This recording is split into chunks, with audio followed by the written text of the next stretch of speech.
तो कैसे हैं मेरे सभी के सभी प्यारे प्यारे बच्चों, स्वागत करता हूं आप सभी का आपके अपने प्लेटफॉर्म ट्यूशन सर पर। मैं हूं सनी और आपके सामने आज क्लास 11th अकाउंट्स का एक चैप्टर लेके प्रस्तुत हूं। मेरे बच्चों, क्लास शुरू करूं, चैप्टर शुरू करूं उससे पहले दो बातें बता रही है। देखो, पहली बात तो ये, क्या पता आप लोग अभी 11th में आए हो और अभी सब्जेक्ट चूज करने को, स्ट्रीम चूज करने को लेकर काफी ज्यादा कंफ्यूज हो। तो कुछ बच्चों के लिए ये वाली क्लास ट्रायल क्लास होने वाली है। आप लोगों को अकाउंट्स का एक मोटा मोटा इंट्रोडक्शन मिल जाएगा कि अकाउंट्स हार्ड है, इजी है, मीडियम है, क्या है, वो सब आपका डिसीजन है, ठीक है। और दूसरी बात मैं ये बताना चाहता हूं मेरे बच्चों, दूसरी बात उन बच्चों के लिए जो एकदम मतलब वीडियो इसीलिए देख रहे हैं क्योंकि वो कॉमर्स ले चुके हैं, है ना, और सिलेबस स्टार्ट कर चुके हैं, इसलिए उन्होंने वीडियो प्ले किया है। देखो मेरे बच्चों, अकाउंट्स की जो बुक है क्लास 11th में वो बहुत बल्कि है, बहुत मोटी है, आप उससे घबराइए मत। देखिए 5 साल मुझे पढ़ाते पढ़ाते हो गया। मैं अभी CMAs को भी पढ़ाता हूँ, foundation batch, CS foundation batch, है ना। CA में भी मैं अकाउंट्स पढ़ाता हूँ, अकाउंट्स और लॉ पढ़ाता हूँ। इन 5 साल के करियर में मैंने देखा कि क्लास 11th के जो अकाउंट्स है वो आपके अकाउंट्स के करियर का फाउंडेशन है। मतलब अगर आपको क्लास 11th के अकाउंट्स आ गई मेरे बच्चों, तो आप लोगों का मोटा मोटा ऐसे समझ लीजिए एक परफेक्ट बेस तैयार हो जाएगा। क्लास 11th की अकाउंट्स बहुत जरूरी है, बेहद जरूरी है। और अगर आप लोगों ने इसमें कोई शॉर्टकट मारा, अगर आप लोगों ने इस क्लास 11th की अकाउंट्स के अंदर कोई नाइंसाफी की इस सिलेबस के साथ, तो मेरे बच्चों आप उन लोगों की भीड़ में शामिल हो जाओगे जो यही बोलते हैं कि CA, CMA, CS या फिर अकाउंट्स की फील्ड जो है, कॉमर्स की फील्ड जो है वो बहुत डिफिकल्ट है। जबकि मैं ऐसा कुछ नहीं है। मेरी बात मानिए, आप लोग क्लास 11th अकाउंट्स का बेस तगड़ा कर लीजिए। क्लास 11th के अकाउंट्स आपको वहां तक ले जाएगी जहां आपने सोचा भी नहीं होगा। आप बिलीव नहीं करेंगे, मैं CA, CMS, CS इन सबको जब अकाउंट्स पढ़ाता हूं तो सबसे पहले मैं क्लास 11th को ही टच करता हूं। हालांकि मेजॉरिटी सिलेबस उसका क्लास 11 से ही है, बट कुछ एडिशंस भी हैं। तो मेरे बच्चों क्लास शुरू करते हैं, ठीक है। ये बेसिक चीजें थी, ध्यान से पढ़िएगा। चलिए, अब आप बोलोगे कि सर आप चैप्टर 1 से क्यों नहीं पढ़ा रहे। तीसरी बात भी बतानी है मुझे आपको। अगर आप लोग, मैंने अभी आपको बताया क्लास 11th की अकाउंट्स के क्या बेनिफिट है, मैं अब आपको एक और चीज बताने वाला हूं बच्चों, इसको जरा गौर से सुनिएगा। कुछ लोग ऊपर से शुरू करते हैं, कुछ लोग बीच से शुरू करते हैं। देखो मैं शुरू करता हूं हमेशा इस चैप्टर से। जब आप लोगों को इंग्लिश पढ़नी थी, क्या आपने सीधा कोई इंग्लिश की नोवेल वगैरह उठाई थी, किताब वगैरह उठाई थी? नहीं ना। आप लोगों ने ABCD पढ़ी, उस ABCD के बाद आपने लेटर्स को, वर्ड्स को जोड़ना शुरू किया, फिर सेंटेंस फ्रेमिंग पर आए। ऐसे मेरे बच्चों, अगर आपको, देखो मैंने आपको क्लास 11 की इंपॉर्टेंस बताई, अब आपको मैं ये बताता हूं कि क्लास 11 की अकाउंट्स पर महारत कैसे हासिल करें। आप लोगों को मैं इसी बैच की सहायता से, जो ये हमारी सीरीज चल रही है, इसी की सहायता से मैं आपको अकाउंट्स के अंदर ऐसा महारत बना दूंगा मेरे बच्चों कि आप जिस क्लास में होगे सब बोलेंगे कि यार अकाउंट्स उससे पूछ, उसके डाउट्स, उसके पास डाउट जाके क्लियर हो जाते हैं, उसका अकाउंट स्ट्रांग है। आप लोगों को किसी ट्यूशन की जरूरत नहीं है, ठीक है। ये मैं हवा में नहीं बोल रहा हूं बच्चों, ये मैं हवा में नहीं बोल रहा हूं, और ये मैं इसलिए नहीं बोल रहा हूं क्योंकि मेरे को घमंड है किसी चीज पर। बस मैं एक चीज जानता हूं कि जब मैं ऐसी वीडियोस बनाऊंगा, जब मैं आपको कोई कंटेंट दूंगा, तो मैं एकदम आउट ऑफ द बॉक्स, एकदम बेस्ट से बेस्ट कंटेंट देने की कोशिश करूंगा। इसलिए मैं ऐसा बोल रहा हूं कि आपको किसी ट्यूशन की जरूरत नहीं है। और अगर आप लोगों को रिसोर्स वेस्ट करने में शौक है तो यू कैन डू सो। मैं वीडियोस बनाऊंगा, मेरा काम उतना है। क्लास 11th की अकाउंट्स में महारत कैसे हासिल करनी है बेटा, 2 चैप्टर कब्जे में कर लो, केवल 2 चैप्टर। मैं कह रहा हूं अगर आपने क्लास 11th में, बेटा मैं CMA, CA, CS को फाउंडेशन बैच कराता हूं, तो मैं कोई बात हवा में नहीं बोलूंगा। मैं कह रहा हूं आप लोग क्लास 11th के केवल ये 2 चैप्टर स्ट्रॉन्ग कर लीजिए जो मैं बोल रहा हूं, क्लास 11th की अकाउंट्स आपके यूं हाथों में आ जाएगी ऐसे। आई चैलेंज, आप केवल 2 चैप्टर स्ट्रॉन्ग करो, और स्ट्रॉन्ग भी ऐसे लेवल का, मतलब उसमें आपको 3 के बराबर डाउट नहीं होना चाहिए। और एक गारंटीड क्लास 11th की अकाउंट्स तो बहुत छोटी चीज है, आप लोग बड़े बड़े लेवल्स की अकाउंटिंग जैसे CA फाउंडेशन के भी कुछ क्वेश्चंस कर लोगे। अब ये 2 चैप्टर कौन से हैं? पहला चैप्टर आपका यही वाला बेसिक अकाउंटिंग टर्म्स, जिसको हम शुरू करने वाले हैं। अच्छा, डिस्क्रिप्शन में नोट्स हैं, याद से ले लीजिएगा। और दूसरा चैप्टर है rules of debit and credit. बेटा ये पहले वाला चैप्टर ABCD है, सेकंड वाला चैप्टर तो पूरी बाइबल, मतलब पूरा थ्योरी, क्या बोलूं मैं ऐसे, मतलब गीता, भागवत गीता सब कुछ है ये, ठीक है। सेकंड वाला चैप्टर। फर्स्ट वाला चैप्टर आपको एबीसीडी सिखाएगा, सेकंड वाला चैप्टर आपको सब कुछ सिखा देगा, बट कंडीशन इज कि आपको ये चैप्टर खतरनाक लेवल पर आने चाहिए, एकदम डेडली लेवल पर। ये दोनों चैप्टर तो आपके नखूनों में भरे हुए मैल की तरह होने चाहिए कि जब मर्जी, है ना। अच्छा, बेसिक अकाउंटिंग टर्म से शुरू कर रहे हैं, इसके जस्ट बाद मैं rules of debit and credit कराऊंगा। मेरे पे भरोसा रखिए मेरे बच्चों, मैं जानता हूं कि किसी नए टीचर के ऊपर भरोसा करना इतनी आसान बात नहीं है, बट सब लोगों ने कहीं ना कहीं से शुरू किया होगा, जो बड़े बड़े टीचर्स हैं उन्होंने भी कहीं ना कहीं से शुरू किया होगा। समय आने पर आपको उनके ऊपर ट्रस्ट हुआ, ऐसे ही समय आने पर आपको मेरे ऊपर ट्रस्ट हो जाएगा। बट बिलीव मी, अगर मैं वीडियोस बना रहा हूं, मैं अपना बेस्ट देने की कोशिश करूंगा। मैं चाहूंगा कि आप लोगों का रिसोर्स बचा रहे और आप लोगों को यहीं पर ऐसा कंटेंट मिल जाए कि बस दिल खुश हो जाए। बेसिक अकाउंटिंग टर्म्स का चैप्टर शुरू करने वाले हैं, इसके जस्ट बाद में आपको rules of debit and credit कराऊंगा, ठीक है। बेसिक अकाउंटिंग टर्म्स शुरू करते हैं। अकाउंट्स पढ़ने से पहले एक बात याद रखना, एक चीज याद रखना, आप जब भी अकाउंट्स करते हो, आप जब भी अकाउंट्स की शुरुआत करते हो, आप अपने आप को, मतलब आप खुद को कंपनी मान लेना, ठीक है। मतलब मैं कौन हूं? एक कंपनी, मैं हूं कंपनी, आप सब एक कंपनी हो। अगर ऐसा मान के चलोगे तो मजा आ जाएगा, ठीक है। आप सब अपने आप को कंपनी मान के चलो। आप ये सोच के चलो कि हम जो भी काम कर रहे हैं वो हम कंपनी के लिए कर रहे हैं, अपने लिए नहीं, है ना, कंपनी के नजरिए से कर रहे हैं। चलिए, अब बहुत ज्ञान दे दिया उल्टा सीधा, अब सीधा किताबी ज्ञान पे आते हैं जो हमें पेपर में पूछा जाएगा। बच्चों, सबसे पहले बेसिक अकाउंटिंग टर्म्स, देखिए मेरा हमेशा अलग रहता है, मैं हमेशा आउट ऑफ द बॉक्स पढ़ाता हूं। मेरा ऐसा मानना है कि चीजें बढ़िया समझ में है ना। सबसे पहला वर्ड मैं आपको पढ़ाऊंगा आज, capital. What is capital? Don't worry, ये दिल्ली वाली कैपिटल नहीं है ना। What is capital? देखो सीधी सीधी सी बात है यार, मान लीजिए मैं पढ़ लिख कर अच्छी नौकरी नहीं कर पाया, है ना, तो मेरे घर वालों ने बोला चल अब एक काम कर, मोमोज का ठेला लगा। अब ये मैं हूं, मेरे घर वालों ने मुझे 10,000 रुपए दिए, ठीक है, और बोले चल बेटा रेड़ा लगा, और मैंने एक मोमोज का रेड़ा लगाया। इसका भी नाम रख दिया ट्यूशन मोमो वाला, है ना। आजकल चल रहा है ना वो क्या, बीटेक पानीपुरी, बीटेक चाय, वो एमबीए चाय, पता नहीं क्या क्या चल रहा है। मैंने एक बिजनेस चालू किया था। देखो, भला है बुरा है जैसा भी है, मेरा ठेला मेरा देवता है। अच्छा, ये मेरा ठेला है, इट इज माई बिजनेस, है ना, इट इज माई बिजनेस। मैंने अपने बिजनेस को शुरू करने के लिए कितना रुपया लगाया बिजनेस में? 10,000। लेट सपोज मैंने इस धंधे में कितना पैसा लगाया? 10,000। अच्छा, कोई भी धंधा बिना पैसे के शुरू नहीं होता। अब आप बोलोगे सर भीख मांगना, है भाई उसमें भी कटोरा लगता है यार, ठीक है, उसमें भी कटोरा लगता है। मैंने एक बिजनेस शुरू किया, इस बिजनेस के अंदर कितना पैसा लगाया? 10,000। बस इसी को बोलते हैं कैपिटल। किसी भी बिजनेस के अंदर लगा हुआ पैसा, ठीक है, ये रेड़ा मेरा बिजनेस था, इस बिजनेस के अंदर मैंने 10,000 रुपए लगाए, बिजनेस के अंदर लगा हुआ पैसा कैपिटल होता है। Amount invested in enterprise, entity, partnership firm, कहीं पर भी किसी भी बिजनेस में पैसा लगा दिया जाए तो उस लगे हुए पैसे को क्या बोलते हैं बेटा? कैपिटल, ठीक है, कूल। चलिए आगे।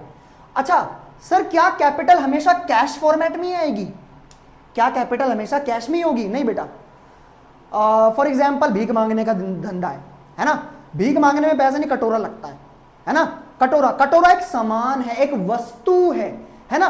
तो बेटा बिजनेस में दो चीजें लग सकती हैं, पैसा लगा के बिजनेस शुरू कर सकते हो, पैसा लगा के मतलब बिजनेस में पैसा लग सकता है, या फिर बिजनेस के अंदर गुड्स। मतलब कैपिटल, सीधी सीधी मोटी मोटी बात इतनी है, आप बिजनेस शुरू करने के लिए दो चीजें लगा सकते हो, पैसा लगा सकते हो या गुड्स लगा सकते हो, ठीक है।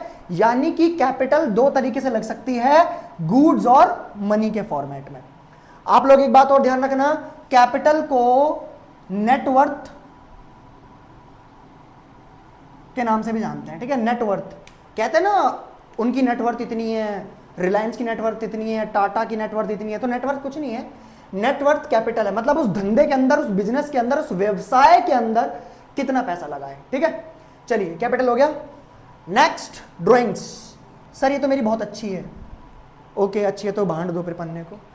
ड्राइंग्स का मतलब क्या है?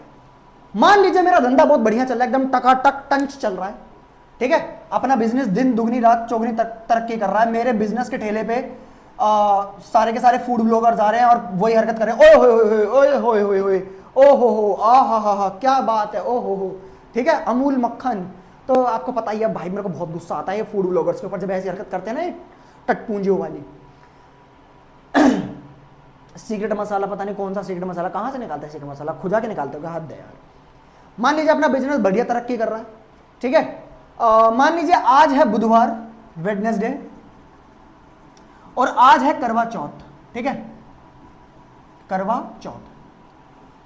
तुम्हारी सबकी भाभी मतलब मेरी वाइफ ने बोला कि अगर आज आप खाली हाथ घर आए तो आप समझ लीजिएगा आपका क्या लाल हो जाएगा, मतलब मेरा पिछवाड़ा बंदर की तरह लाल कर देगी वो। उसने बोला कुछ ना कुछ लेके आना। अच्छा, अपने धंधे में आज कमाई हुई है लेट सपोज 1000 रुपए की, ठीक है, और आज करवा चौथ भी है। अब यार मैंने क्या किया, मैंने कहा यार ले जाता हूं घर, वरना खाना पीना नहीं देगी, घर से बाहर निकाल दे तो क्या पता।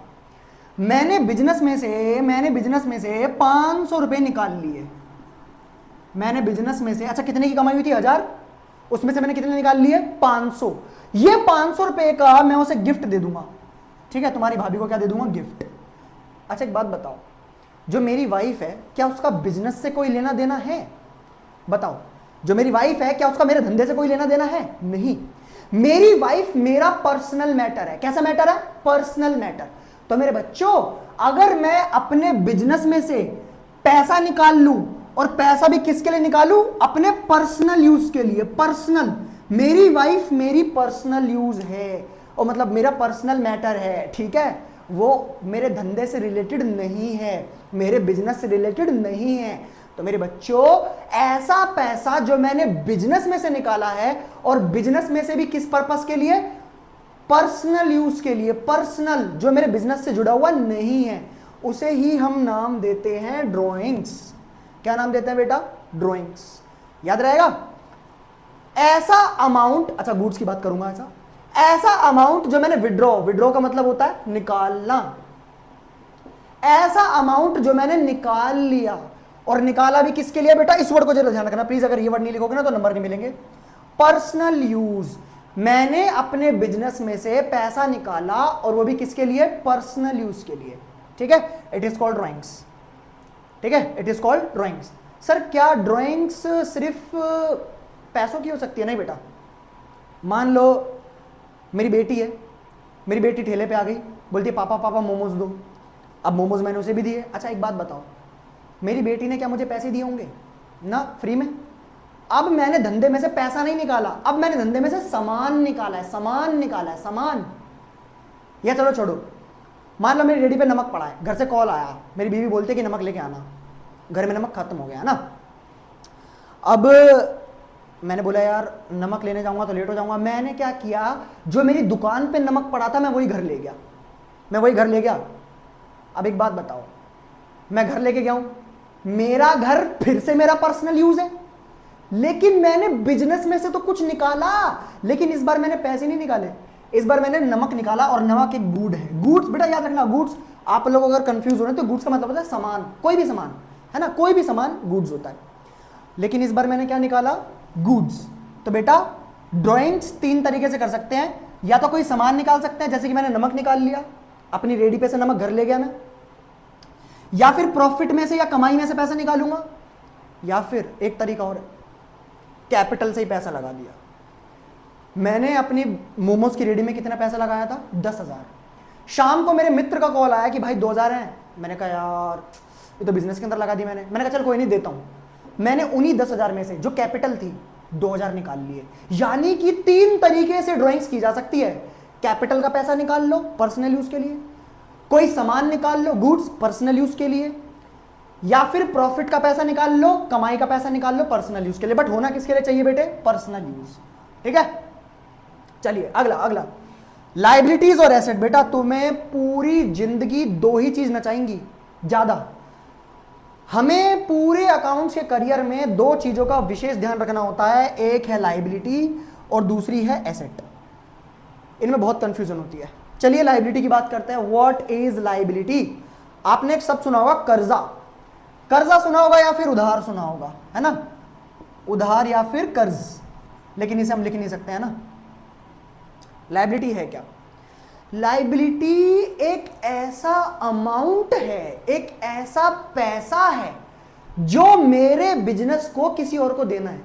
चलो एक एग्जांपल से समझते हैं, एग्जांपल से चीजें आसान हो जाती है ना, एग्जांपल से चीजें आसान हो जाती हैं।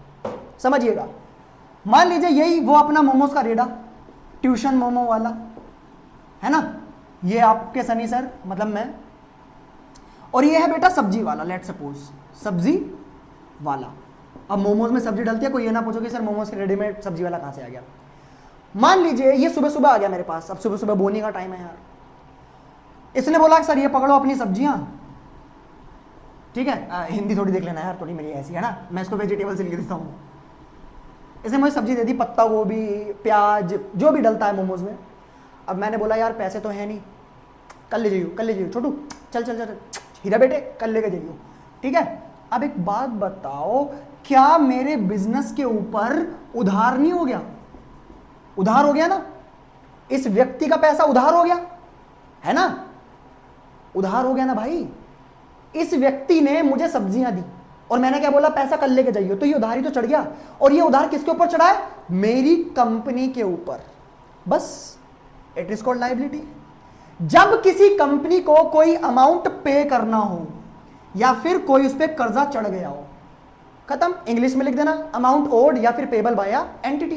किसी भी कंपनी के ऊपर जो कर्जा चढ़ा हुआ है या फिर कोई उधारी चढ़ी हुई है, ठीक है, जैसे मेरे मोमो के ठेले पे इस सब्जी वाले की उधारी हो गई, ऐसे। अब दो तरीके की लायबिलिटी होती है बेटा, एक होती है नॉन करंट और एक होती है करंट। अब ये नॉन करंट क्या है?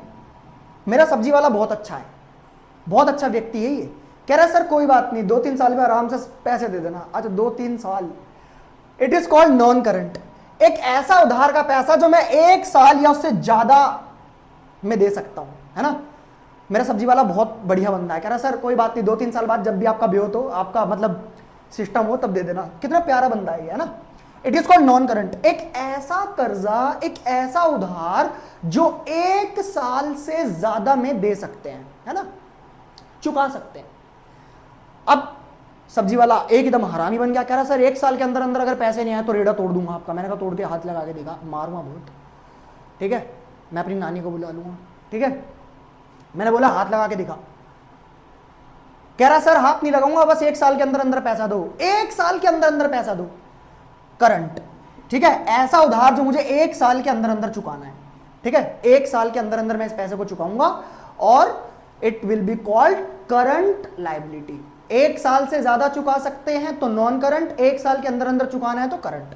अच्छा, इनके एग्जांपल्स हैं कुछ, debentures, creditors, bills payable. Don't worry, ये चैप्टर खत्म होगा ना जब, मैं आपको एक शीट दूंगा, उस शीट में मैं अच्छे से लिख के दूंगा एसेट्स कितनी होती हैं, लायबिलिटीज कौन कौन सी होती हैं, उसमें भी करंट नॉन करंट कौन सी होती हैं, है ना, एक्सपेंडिचर कौन कौन से हो सकते हैं। डोंट वरी, बस एक बार आप इस चैप्टर को पढ़ लो बेसिक।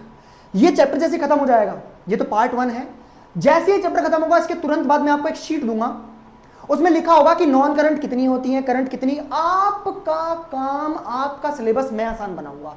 आप लोगों को मेरे बस एक काम करना है, इस चैनल को शेयर कर दीजिए, मत करिए सब्सक्राइब, मत करिए लाइक, चैनल को डिसलाइक छोड़ दीजिए, गंदे गंदे कमेंट जो मर्जी करना है करिए, बट इस चैनल को शेयर करिए, ठीक है। और कुछ नहीं बोल रहा।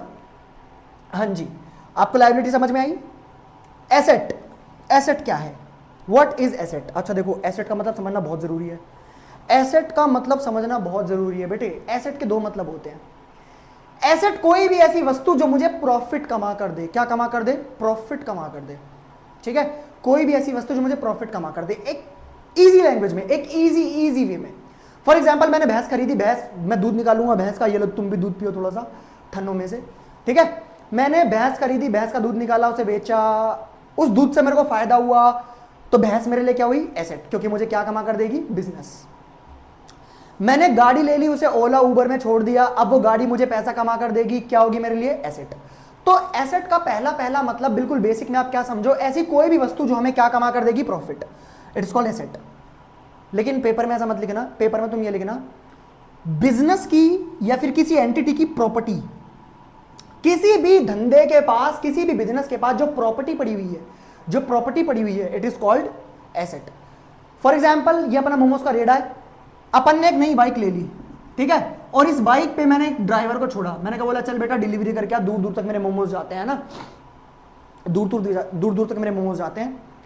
अब ये बाइक जो है, इसी की वजह से तो मेरे मोमोज दूर दूर तक जा रहे हैं और दूर दूर से पेमेंट आ रही है।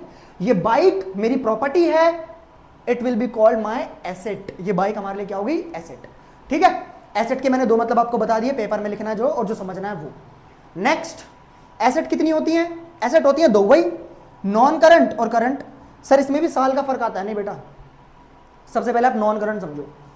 नॉन करंट एसेट वो एसेट होती है जो बेचने के लिए नहीं है, जिसे बेचने के लिए नहीं खरीदा, जिसे खरीदा है मेरे बच्चों, जिसे खरीदा है मैंने अपने बिजनेस में काम काज के लिए। फॉर एग्जाम्पल, मान लीजिए ये अपना मोमोज का ठेला है, मैंने मिक्सी खरीद ली। मिक्सी होती है ना सब सामान वो जिसमें जूस वूस निकलता है, मैंने मिक्सी खरीद ली।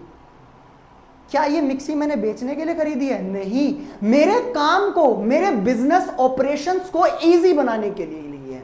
तो ये मिक्सी मेरे लिए क्या हो गई? एसेट। और एसेट भी कौन सी? Non current. ठीक है, ये मिक्सी मैंने बेचने के लिए नहीं खरीदी। बाइक, मैंने बाइक खरीदी डिलीवरी के लिए। क्या मैंने बाइक बेचने के लिए खरीदी? नहीं, ये बाइक मैंने खरीदी ली डिलीवरी के लिए, ताकि मेरा सामान दूर दूर तक जाए। इसीलिए ये बाइक मेरे लिए एसेट है और ये मेरे लिए कौन सी एसेट है? Non current. याद रहेगा? अच्छा, नॉन करंट को फिक्स भी बोलते हैं, याद रखना। फिक्स एसेट, जो फिक्स है। ठीक है, अब नॉन करंट तीन तरीके की होती है, टेंजिबल, इंटेंजिबल, फिक्टिशियस। समझो, मैंने मिक्सी ली, क्या आप मेरी मिक्सी को छू सकते हो? बड़े आराम से। मैंने बाइक ली, क्या आप मेरी बाइक छू सकते हो? बड़े आराम से। ऐसी एसेट जिसको देखा भी जा सकता है, छुआ भी जा सकता है। Tangible, intangible. इनटेंजिबल, अच्छा मान लो ट्यूशन सर मोमो का दूर दूर तक नाम है, बहुत तगड़ा नाम चल गया मेरा, क्या आप उस नाम को छू सकते हो? नहीं ना, वो तो बस एक मतलब मेरा फेमस क्या क्या बोलते हैं उसे, ख्याति, गुडविल है ना। फॉर एग्जाम्पल लेट सपोज मैं आपको बताऊं, सॉफ्टवेयर है ना, सॉफ्टवेयर, कंप्यूटर के अंदर जो सॉफ्टवेयर होता है, क्या आप उस सॉफ्टवेयर को छू सकते हो? नहीं छू सकते ना। जैसे आप कीबोर्ड को छूते हो, माउस को छूते हो, सीपीयू को छूते हो, मॉनिटर को, क्या आप सॉफ्टवेयर को छू सकते हो? नहीं। सॉफ्टवेयर ना तो छुआ, फिजिकल एग्जिस्टेंस नहीं होती उसकी, मतलब कि फिजिकली नहीं है वो, उसको केवल फील किया जा सकता है ना। It is intangible. इसके अंदर भी बहुत चीजें आती है, गुडविल, ट्रेडमार्क, पेटेंट्स, कॉपीराइट वगैरह वगैरह, इसको हम देखेंगे आराम से। तीसरी होती है फिक्टिशियस एसेट। अभी फिक्टिशियस क्या है? अच्छा, इस बात में थोड़ा ध्यान देना, आप लोगों के स्कूल वगैरह में कभी पूछे तो थोड़े डेढ़ छाने बनना। देखो, फिक्टिशियस एसेट क्या है? फिक्टिशियस एसेट एक ऐसा एक्सपेंस, मैं इसको यहां लिख देता हूं थोड़ा सा, एक ऐसा एक्सपेंस है, एक ऐसा खर्चा है जिसको हम 1 साल से ज्यादा में राइट ऑफ करते हैं। ठीक है, जिसको हम 1 साल से ज्यादा right of. Sir right of क्या होता है? राइट ऑफ मतलब खत्म करना बेटा, खत्म करना। ठीक है, हमारी फिक्टिशियस एसेट एक ऐसा एक्सपेंस है जिसको हम 1 साल से ज्यादा में क्या करते हैं? Right of. अब देखो, कुछ लोग ना इसे रटते हैं, मैं आपको एक लॉजिक बताता हूं। आप पूछोगे सर अगर ये एक एक्सपेंस है तो ये एसेट के अंदर क्या कर रहा है?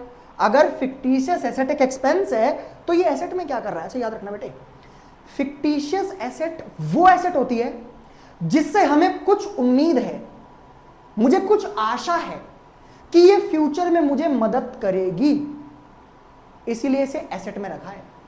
एक बार फिर से सर, फिर से बताना। ओके, सबसे पहली बात तो फिक्टिशियस एसेट का मतलब क्या हुआ? सर फिक्टिशियस एसेट का मतलब एक एक्सपेंस, और वो भी कैसा एक्सपेंस? जो 1 साल से ज्यादा में राइट ऑफ होगा। ठीक है सर, ये एसेट के अंदर क्या कर रहा है? इसको तो एक्सपेंस के अंदर होना चाहिए था। हम लोगों ने फिक्टिशियस एसेट को एसेट के अंदर इसीलिए रखा है क्योंकि हमें ऐसी उम्मीद है कि भविष्य के अंदर, फ्यूचर में ये हमें प्रॉफिट कमा कर दे सकता है। और जो चीज प्रॉफिट कमा कर दे सकती है वो तो एसेट होती है ना बच्चा। अभी मैंने शुरू में क्लियर किया आपको। क्या आपको समझ में आया कि हमने फिक्टिशियस एसेट को एसेट के अंदर क्यों रखा है, एक्सपेंस में क्यों नहीं? क्योंकि हमें आशा है, हमें उम्मीद है, हमें भरोसा है कि फ्यूचर के अंदर ये हमें प्रॉफिट अर्न करके दे सकता है। ठीक है, चलिए अब दूसरी एसेट, करंट एसेट। बेटा ये वो एसेट होती है जिसको 1 साल के अंदर अंदर मैं 1 साल के अंदर अंदर कैश में बदल दूंगा। किस में बदल दूंगा? कैश में। ठीक है, आज मैंने आपको एसेट का मतलब सिखाया। अच्छा, जो ये डेटर्स है, क्रेडिटर्स है, बिल्स पेबल, बिल्स रिसीवेबल, आराम से कवर करेंगे, चिंता मत करो। आज मैंने आपको केवल एसेट बताई है, व्हाट इज एसेट। अब डेटर्स क्या होते हैं, क्रेडिटर्स क्या होते हैं, ये चलता रहेगा आगे, है ना। करंट एसेट जिसको मैं 1 साल के अंदर कैश में बदल दूंगा। तो ये था हमारा आज का वीडियो, एक बार ऊपर से लेके फटाफट नीचे तक। सबसे पहले शुरू किया कैपिटल। कैपिटल क्या है? बिजनेस के अंदर लगा हुआ पैसा। 2 तरीके से बिजनेस में इन्वेस्टमेंट हो सकती है, गुड्स में या फिर पैसे में। ड्रॉइंग्स, जब मैं बिजनेस में से पैसा निकाल लूं, और वो भी किसके लिए निकालना है? पर्सनल यूज के लिए, खुद की पर्सनल लाइफ, पर्सनल यूज के लिए। 3 तरीके से ड्राइंग्स हो सकती हैं। नंबर 1, गुड्स निकाल लो, मोमोज के रेट है तो मोमोज निकाल लो, साइकिल की कंपनी है तो साइकिल अपनी बच्ची को दे दो, ठीक है, कपड़े की दुकान है तो वाइफ को कपड़े दिला दो, मम्मी को कपड़े दिला दो। कैपिटल, जो धंधे में पैसा लगा है उसे ही निकाल लो। और तीसरा, प्रॉफिट निकाल लो या फिर रेवेन्यू निकाल लो, है ना। लाइबिलिटीज, बिजनेस के ऊपर चढ़ा हुआ कर्जा, जो आपके बिजनेस के ऊपर उधारी है, बिजनेस के ऊपर उधारी, जो पैसा बिजनेस को देना है, पेबल। 2 तरीके की होती है, नॉन करंट, 1 साल से ज्यादा में दे दो, डिबेंचर्स वगैरह, लॉन्ग टर्म लोन्स इसमें आते हैं। करंट, ऐसा उधार जो मुझे 1 साल में चुकाना है, करंट। इसके अंदर क्रेडिटर्स, बिल्स पेबल, आगे वाली वीडियो में देखेंगे क्रेडिटर्स कौन होते हैं, बिल्स पेबल क्या होते हैं। एसेट, बिजनेस के पास पड़ी हुई प्रॉपर्टी या फिर ऐसी कोई वस्तु जो बिजनेस को प्रॉफिट कमाने में हेल्प करे। 2 तरीके की होती है, करंट और नॉन करंट। नॉन करंट, जो मैंने बेचने के लिए नहीं खरीदी, ये खरीदी है मैंने मेरे धंधे में हेल्प करने के लिए, मेरे बिजनेस ऑपरेशंस के लिए।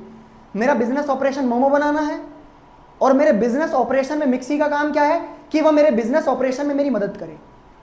ये 3 तरीके की होती है, टेंजिबल, इंटेंजिबल, फिक्टिशियस। टेंजिबल, देख सकता हूं, छू भी सकता हूं, land, building, machinery, plant, furniture. Intangible, देखूंगा नहीं, छू भी नहीं सकता, केवल फील कर सकता हूं। Goodwill, patent, trademark, copyright. Fictitious, एक ऐसा एक्सपेंस जो 1 साल से ज्यादा राइट ऑफ होता है, ठीक है। करंट, ऐसी एसेट जिसको मैं 1 साल के अंदर अंदर किस में बदलने की इच्छा रखता हूं, कैश में। तो ये था हमारा बेसिक अकाउंटिंग टर्म्स का वीडियो 1, लेक्चर 1, पार्ट 1। मिलते हैं आपसे अगली वीडियो के अंदर। बिल्कुल रेगुलर रहूंगा और अपनी इस टीचिंग को और बेहतर बनाने के लिए आपके नजरिए से कोशिश करता रहूंगा। वीडियो कैसी लगी कमेंट में बताइएगा, और अब आपसे इजाजत चाहता हूं। श्री राधे।